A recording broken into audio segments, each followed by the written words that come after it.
Heçim yoxdur. Gedirəm Azərbaycana, evə deməmişəm.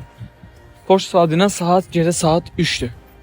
Mən saat 4'də 5'də avtobusa binməliyəm. Oradan Slovakiya, sonra Macaristan, Budapest hava yolları ilə Azərbaycan, Baku. Görək bunun sonu nətər olacaq? Hələ ki gedirik. Taksiyə pul vermək üçün piyada edirik. Çinaz var. Gedirik Flixbusa.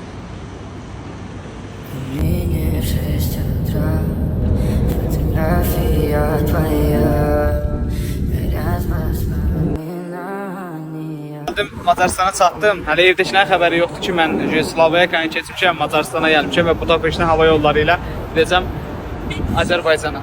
Evə sürpriz olacaq, görək. Evdəyim, Azərbaycana.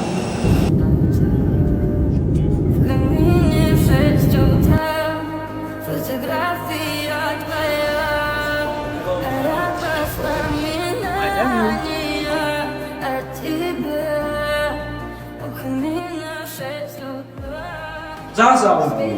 O yüzden olsun oğlan bir tane geldim yakınız. Ama özüm ölü. Milyon da kazansa, ustalıq sən, fəhzələ etsən, gətirdiyi 5 manatın bərəkətini vermir. Mən bunu açıq deyirəm. Həqiqətən onun dadı başqadır. Allah kömək olsun. Устал я жить, все обиды тая.